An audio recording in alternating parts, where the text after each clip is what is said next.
Bisa lagi di rumah deh guys. Jangan lupa like, comment, and subscribe. Es itu berjarak 10 meter. Bagaimana 10 anjing bisa ke sana?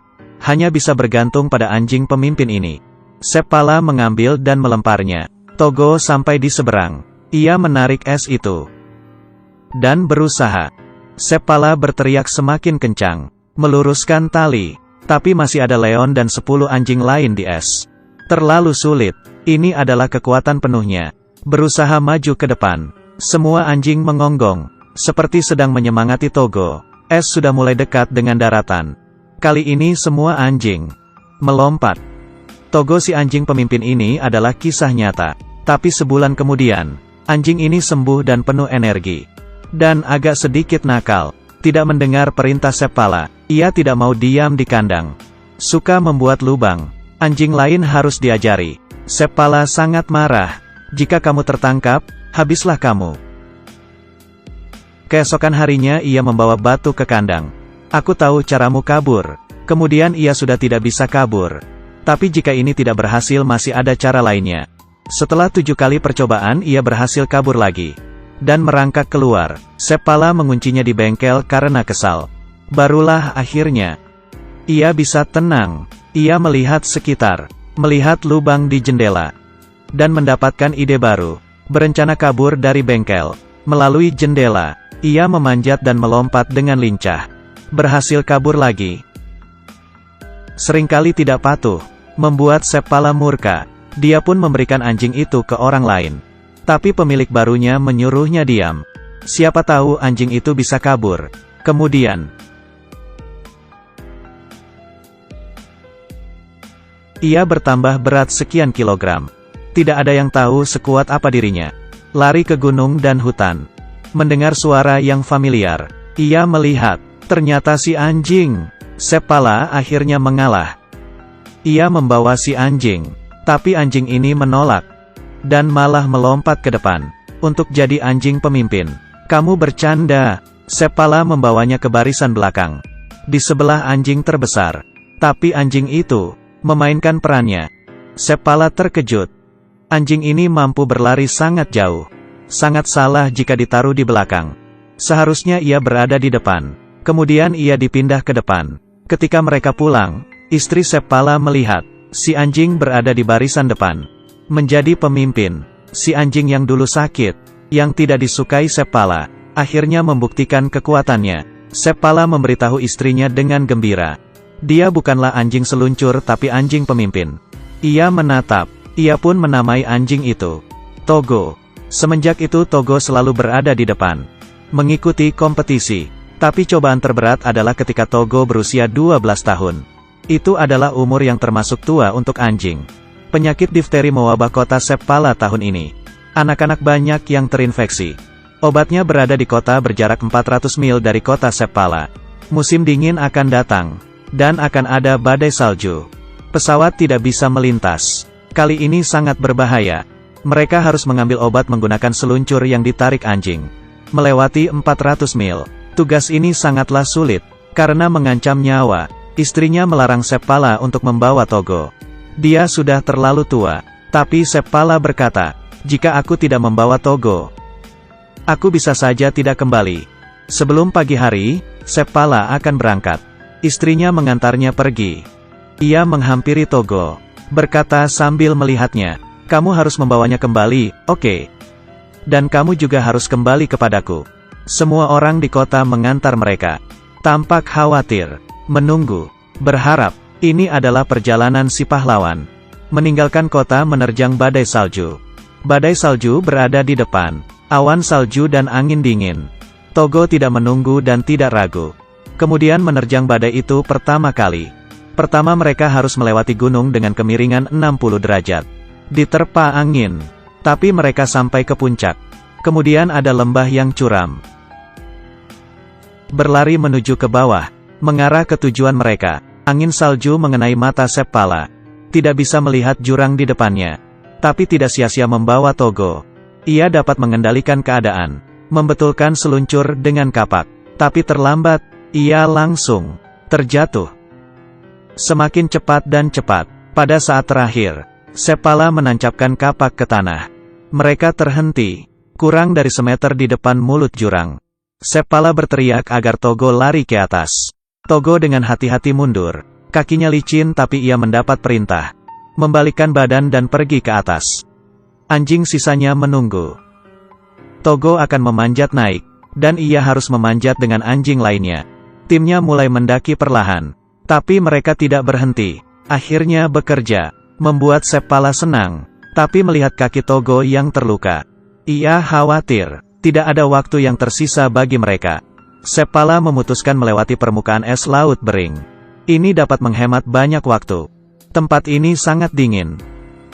Karena jika didengar, ada suara bongkahan es yang retak setiap saat. Seluncur es dapat membuat permukaan es retak. Dan es di laut melompat keluar. Para anjing sangat ketakutan. Tapi mereka tidak bisa kembali. Para anjing melaju ke depan. Suhunya sekitar minus 40 derajat Celcius. Kecepatan angin 80 km per jam. Wali kota memberitahu surat kabar tentang perjuangan mereka.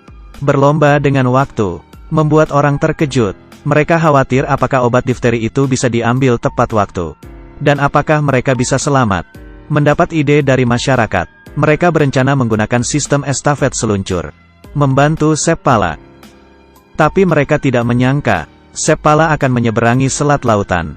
Kecepatan Sepala melebihi perkiraan mereka. Tim estafet tidak dapat menyamai laju mereka. Maka perjalanan ini sia-sia. Sepala meluncur melewati angin dan salju seharian. Semangatnya sangat tangguh. Ia hanya bisa meluncur bersama Togo. Kemudian ada tim yang melewati mereka. Melihat mereka dan menyusul.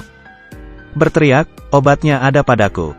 Tapi badai salju membuat suara tidak terdengar. Ia melihat mereka semakin menjauh. Selesai sudah.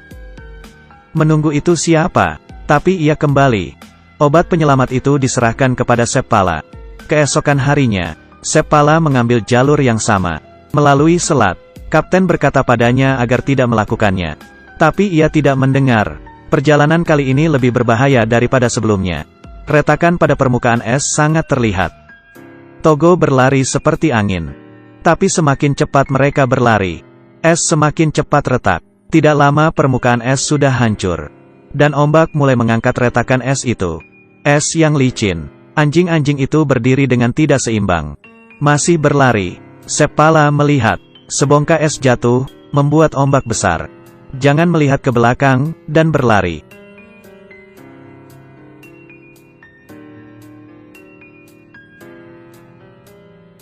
Terus berlari. Kemudian mereka akan sampai ke daratan. Tapi, es yang mereka pijak, berjarak sekitar 10 meter dari daratan. Hanya 10 meter. Tidak bisa dilewati anjing. Sepala menggendong Togo. Dan tidak peduli apa yang terjadi. Maafkan aku. Melempar Togo. Togo sampai ke daratan. Kemudian harus menarik bongkahan es. Dan di es itu ada Sepala dan 10 anjing. Membuat beban pada tubuhnya. Sangat kasihan. Tapi ia tidak berhenti. Majikan dan saudaranya berharap padanya. Bongkahan es itu semakin mendekat. Mereka melompat. Togo sangat hebat. Ketika mereka sampai di pos selanjutnya, seorang wanita sedang mengelus Togo. Menangis. Ia berkata Togo sekarat. Hari ini Togo harus beristirahat. Kemudian meletakkan Togo di kursi. Togo tidak mau. Dan kembali untuk menarik kereta seluncur. Berdiri di depan timnya. Togo tidak mau berhenti. Ia berada di tempat yang seharusnya. Masih ada 20 mil lagi. Sepala kelelahan. Salju membuatnya tidak bisa melihat. Ia berkata ke Togo, aku hanya bisa bergantung kepadamu. Angin semakin berhembus kencang. Salju juga semakin lebat. Tidak tahu sudah berapa lama. Sepala yang kelelahan. Semua anjing sudah tumbang. Dia berbaring di depan Togo. Menangis karena sedih. Kita harus terus maju. Jika kita berhenti, semua berakhir. Tapi Togo sangat lelah hingga ia tidak bisa bangun. Sudah selesai. Tapi tiba-tiba, ada cahaya di belakang Sepala. Ternyata Togo berhasil. Tim estafet tiba. Obatnya diberikan kepada tim estafet. Kemudian dibawa oleh Balto dan Gunner. Dibawa ke kota kecil. Reporter itu menuliskan berita bahwa mereka yang menyelamatkan kota itu. Membuat Balto terkenal. Balto dikenal di Amerika, sampai ada patung Balto di Central Park, New York. Dan pahlawan sesungguhnya sedang sekarat. Melihat Togo, Seppala merasa bersalah. Ia keluar dan menangis. Akulah yang membuat Togo seperti ini.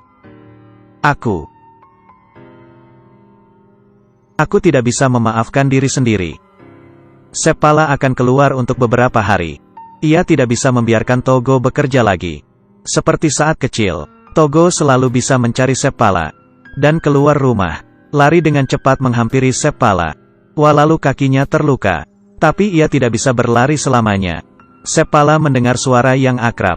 Ia berbalik, seperti melihat Togo 12 tahun lalu. Kaki dan ekornya tidak bisa diam. Sama seperti sekarang, penuh makna. Togo adalah segalanya, bukan untuk seluncur salju, tapi untuk Seppala. Togo mati 2 tahun kemudian. Seppala juga sudah tua, tapi tiba-tiba, dia selalu bisa melihat Togo.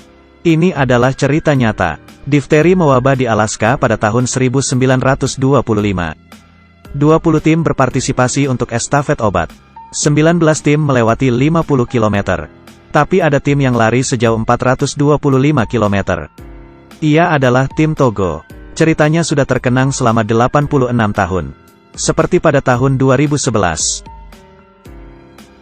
Togo lemah dan sakit-sakitan, tapi melepas kekangan takdir dengan usahanya sendiri. Membuat keajaiban. Ia ditolak oleh pemiliknya, tapi terus berlari kembali, tanpa henti. Seperti kata orang, anjing yang baik, mereka mungkin tidak bisa terus bersamamu, tapi mereka akan menghabiskan hidupnya bersamamu.